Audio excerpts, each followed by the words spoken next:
to Cat's Lounge, a show where we talk about the hard, pun intended, funny, and difficult topics of love, sex, and relationships. I want to make these topics part of everyday life. So let's sit, sip, and chat. Okay, I know it has been a minute. I keep saying I'll upload. Oh, life has been lifing. Hey, okay, and I'm really sorry, but I'll get back on track. So remember, I post every Friday. So I'll remind you through my socials. Please follow me on Instagram, Cats Lounge BW, on TikTok, Cats Lounge BW, on Facebook, Cats Lounge. I'll put all the links to my socials so that we can keep interacting. Hey, all right. So, as I said in the last video, we're doing a series on BDSM, and we did submissive brats, and we did responsibilities of a dom.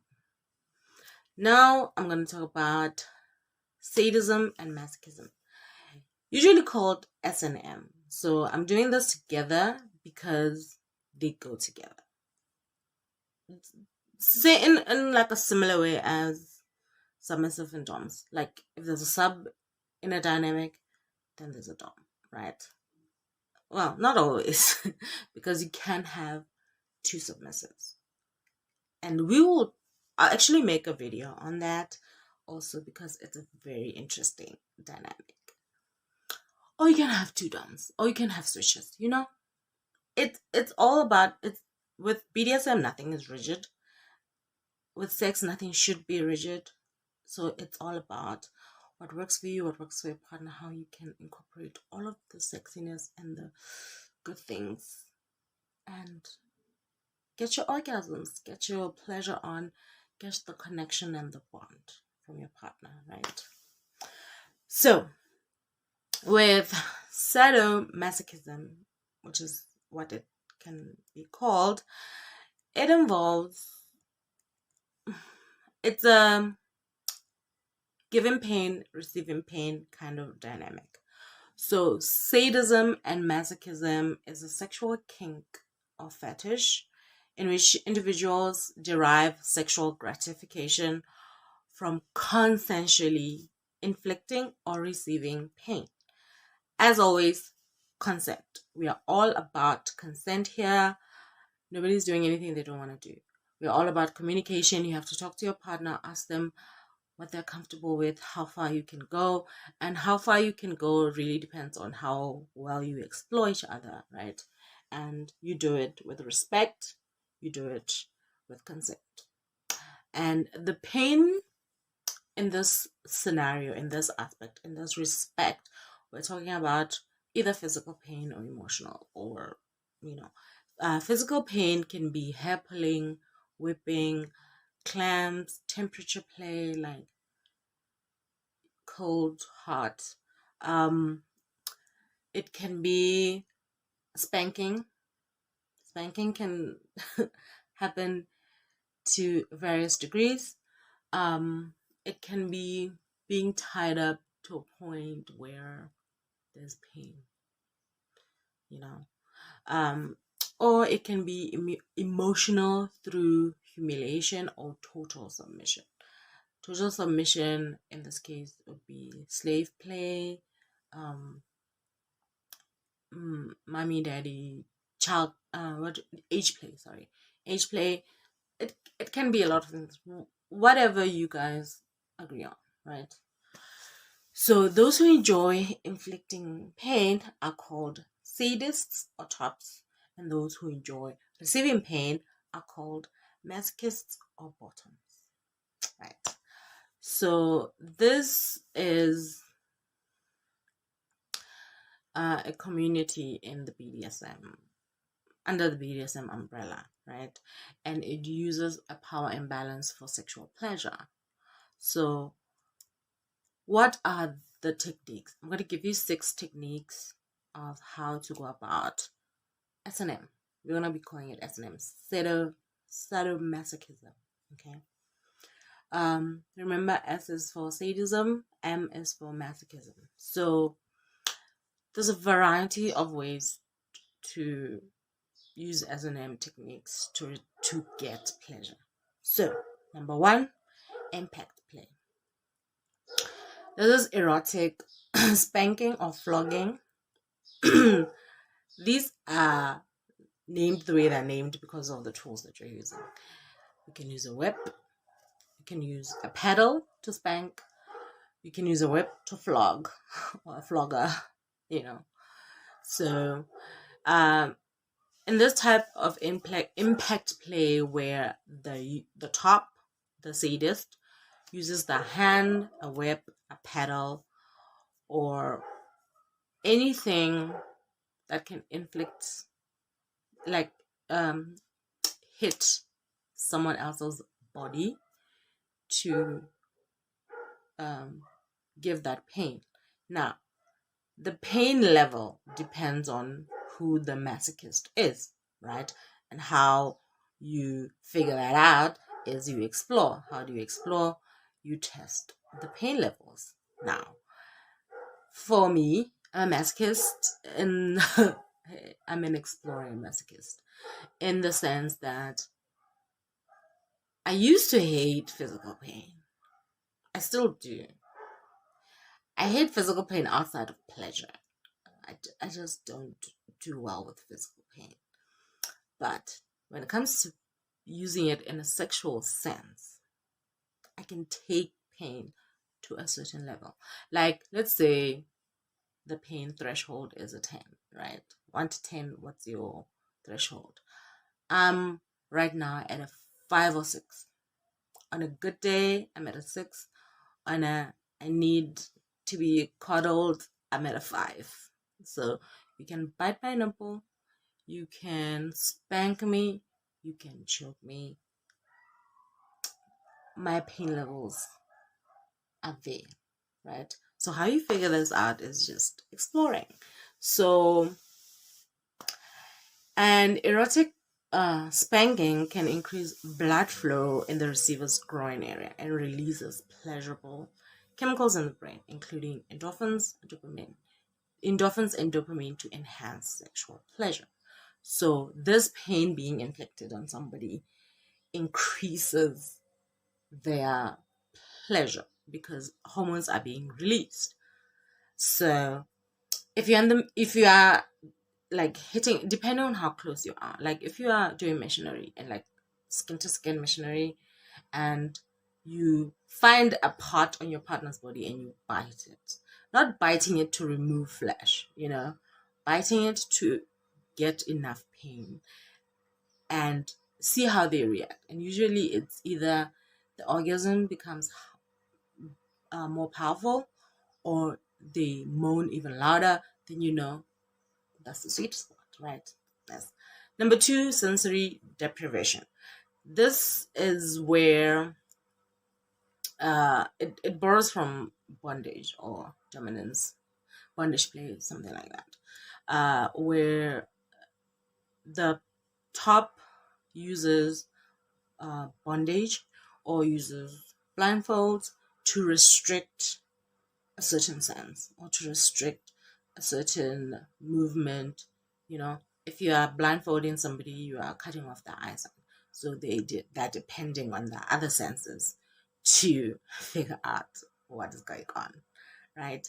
So, and also sensory deprivation also lets you tap into your other senses, which makes you feel things differently. So with bondage, it's restricting your partner's sensations or senses or freedom of movement to heighten sensations. So you can use blindfolds, rope, leather straps, handcuffs, spreader bar, or gagging, ball gags, suspension chains. So many things that you can either restrict movement or restrict senses. So have fun with it, Number 3, clamps. Clamps can be nipple clamps. Um, it's a pinching sensation that is commonly employed in S&M activities. Most of those are nipple clamps or other sensitive areas in your partner's body. You know, and I figured out that I could orgasm from nipple play last year. You know, the thing about BDSM is that you're always figuring things out. It's never like, okay, I'm here and that's it. No, you're always figuring things out. Your pain threshold can increase because you're used. Like when you plateau, it's kind of like when you hit the gym, you you're losing weight, and then you come to a point where you're just plateauing. So you need to intensify your workouts. Same thing with BDSM. You like, okay, I'm here, and then you plateau where that pain threshold doesn't get you there anymore, so you heighten it a little bit. So you know that happens. Then number 4 is temperature play, hot and cold sensations. So what you can do with this one is that uh you can use, there's this lube. I use it once. There's this lube that you you get like warm hot water. It comes in a sachet. You place it in there for a few minutes for it to warm up, and then you use it on your partner. You can use it for a blowjob. You can use it for her, around her vulva, around her clit and everything. The warm sensation makes the nerves heighten. It heightens the pleasure because of the heat sensation. Or you can use ice. As you're going down on her, take an ice block or a piece of ice, put it in your mouth, and play around her clit. It does all the magic. Okay. Number 5, ball torture. Cock and ball torture is a subset of S&M that focuses on painful, pleasurable sensations of penises and testicles. So this is a word for it. I kind of forgot about it. Okay, so basically, this is where you clamp, like at the base of the penis. You clamp it, and then there's a tool for that. You put it around the penis to the base, and then it also holds the balls, and then you tighten it to the level that your partner is comfortable with, and it gives them pleasure. I've never used it. I've seen it. Where did I see it? I saw it somewhere. So to find all these tools, seriously, you need to Google and see in your area, or if you can ship them in or what. But in my country, yeah, you have to ship things. In South Africa, there are sex shops. Everything's much easier down there. So if you want that, you can just jump over the border, get across the border, and then go crazy in the sex stores to find your tools. Number 6, emotional play. As we're saying, S&M is about inflicting physical and emotional pain. So some people who practice S&M enjoy inflicting emotional distress in a form of humiliation or submission. In the form of humiliation, it's kind of like calling your partner a slut, calling them what would be regarded as derogatory words, but for them, it arouses them. That kind of conflict situation arouses them. So they're into that. And with submission is about punishment situation, like punishing your partner, telling them that no, you can't have that, or sit there for this amount of time, I'm not gonna give you your treat, or you've been misbehaving, so I'm not gonna spank you, you know or or walking around with a leash is a sort of another subset of submission. doing things that would, to the public, it may seem like, oh my God, you can't do that. But your partner derives pleasure from that. So again, to find all these things out, you need to explore. And also, please respect your partner.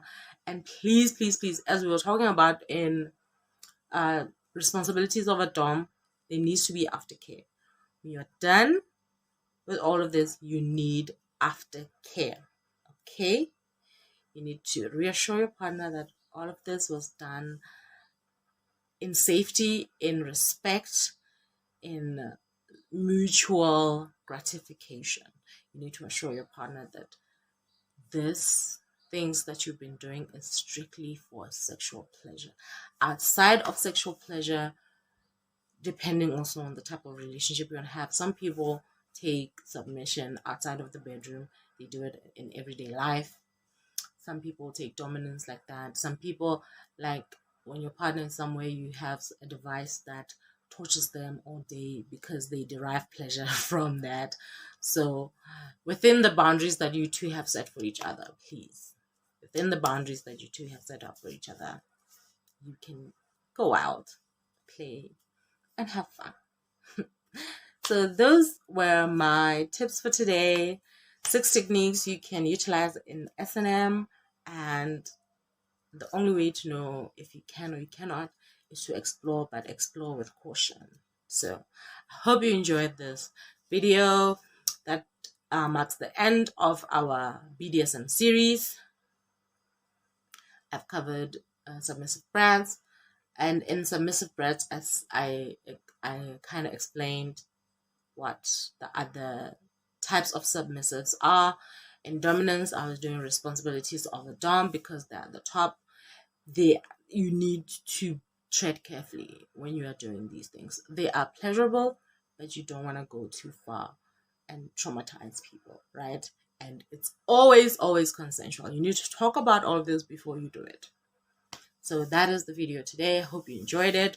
Please subscribe to my channel and share with your friends so that we can continue to educate each other, enlighten ourselves in this whole sexual and situations. We can just be great people who do great things. So thank you, and see you next time.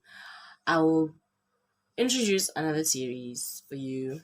Every month is going to be